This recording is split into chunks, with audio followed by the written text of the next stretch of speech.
Hello everyone and welcome back to Crawlsless Gaming. Today we are going to take a look at Pirate Outlaws. This roguelike card game promises fun that is easily accessible in an all-time favorite pirate theme. Originally coming from the world of mobile games, it now seeks to find its place on the PC gaming market as well. Whether it can deliver on its promises is the question we will try to answer today. Pirate Outlaws is available on Steam for $19.99, their regional equivalent. And on the Google Play Store it is available for $1.09, and on the Apple Store it is available for 99 cents. Well, I should start with a disclaimer. While this isn't a sponsored review, I did receive the PC version of the game from Fabled Games for free, and I would like to thank them for the key very much. I did pay for the Android version though.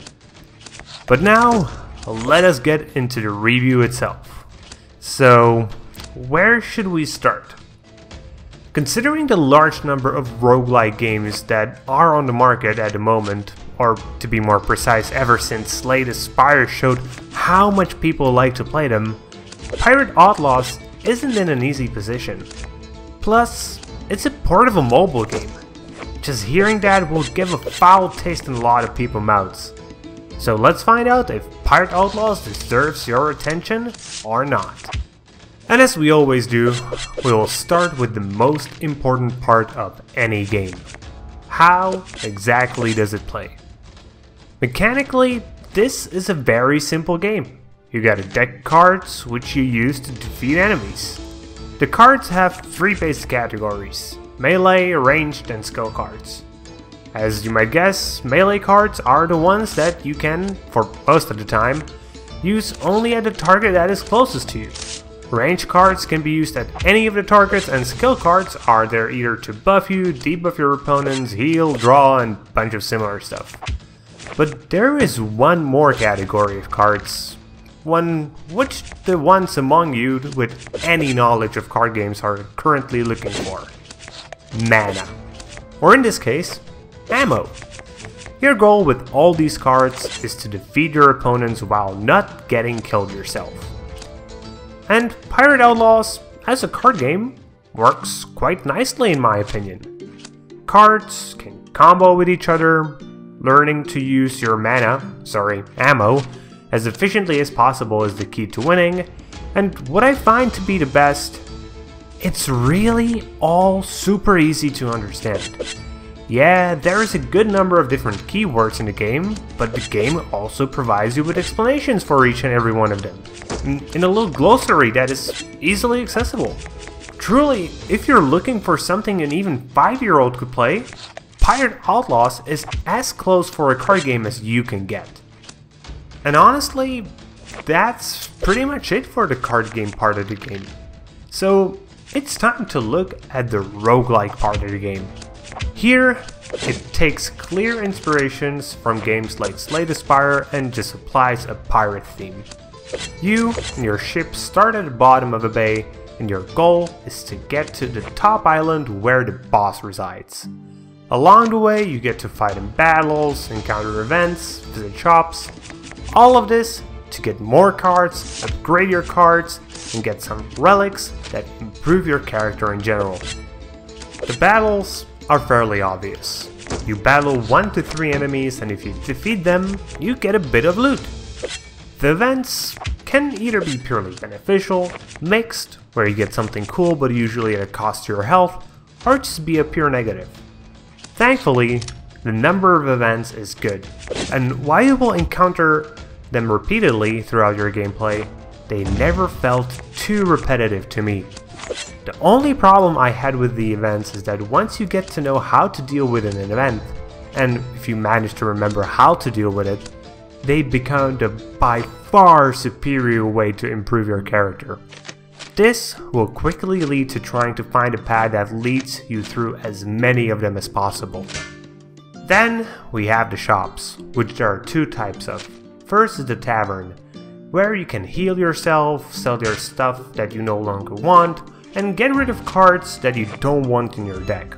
But most importantly, you can repair your ship here as you have a limited number of action points to sail the seas, and if you run out of them, there is an ever-increasing chance of your ship sinking on an attempt to sail to the next island.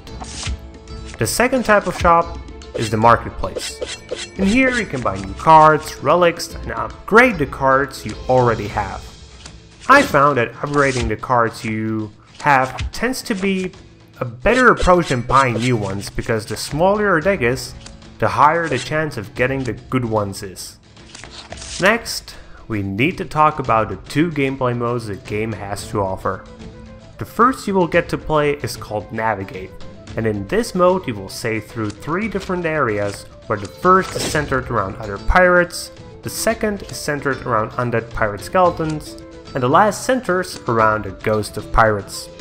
Essentially, they play pretty similarly, but as you move on through the different areas, the enemies get a bit stronger, not by that much though. Each of the 3 areas is split into 3 smaller maps, and each of the maps has a small boss at the end. The second mode Pirate Outlaws offers is called Arena. Here is just a string of up to 30 battles, and your goal is to get as far through the arena as quickly as you can. It should be mentioned that when you first start the game, the arena isn't available. You first have to unlock it. Each of these modes can be beaten with a good variety of characters, which each have their own unique abilities. For example, the basic character you start with has the ability to get 1 ammo at the start of each turn. Another one, called the Alchemist, has the ability to fuse cards together. Or there is a musician who can switch between different stances which grant him different bonuses. But apart from the first one, you have to unlock all the others, and each of them requires a different deck building strategy to actually win with. Lastly, we have to talk about the differences between the PC and mobile version of the game. I think I have spent roughly the same amount of time playing with the mobile version, probably getting a bit of an edge as I had more time to play there compared to the PC. So, let's start with the main difference. Price. 20 bucks on PC and just $1 on mobile. Well heck, seems like a pretty simple choice to make, right? But hold your horses, the price isn't the only difference between the different versions. As you might guess, because the mobile version is so much more cheaper, it also includes microtransactions.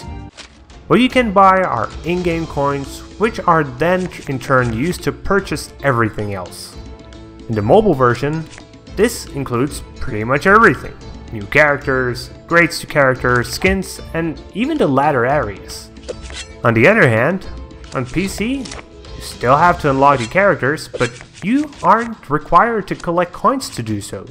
Just gain enough reputation as a pirate that they become available, giving the PC version a nice sense of progression and much quicker access to all the game's features compared to the mobile version.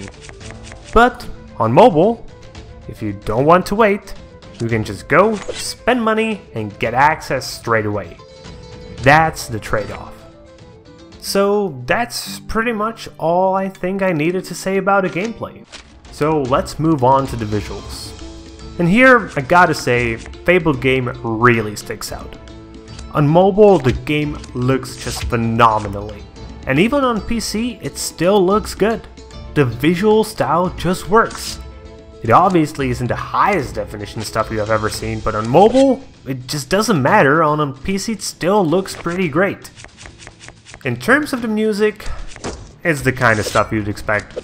I honestly think that most people will either listen to their own music, especially if they're going to be playing on mobile, but either way, the music is decent, surely nothing to be ashamed of. It's just not really exciting or anything special. And before we give Pirate Outlaws a conclusion, there is one more thing we need to mention. The performance of the game. And here, I'm happy to report that the game worked flawlessly for me. Obviously there aren't any lags or anything on PC, because for PCs the game's 2D graphics aren't that demanding. But on my fairly low-end phone, which by the way is an Asus Zenfone 6 Pro M2, which is a roughly $250 phone, it performed flawlessly as well, Thus, Pirate Outlaws get a good grade here as well. So, in conclusion, Pirate Outlaws is a cool roguelite card game with a nice theme. It plays nicely and provides you with hours upon hours of fun gameplay. But I'm not sure if I'd recommend it on PC. There is a large number of similar games on PC, and while Pirate Outlaws does a lot of stuff well, so does the rest of them. And a lot of them are a lot cheaper than Pirate Outlaws. If you really want a game on PC, go ahead, it's a good game. But I'd personally wait for the game to go under $15 or ideally $10 before I would pay for it. On the other hand, the mobile version gets a clear-cut recommendation.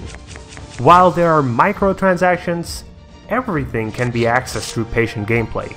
And if that is the case, I'm fine with it. And since there isn't that much competition on mobile, Pirate Outlaws is one of the best roguelite card games, if not the best on mobile. If you're a fan of the genre and you want to play on the go, go and buy it now.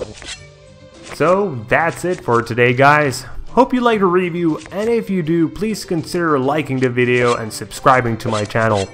Share if you want to show that this content exists, and comment if you have anything you would like to add. See you guys later with more gaming content.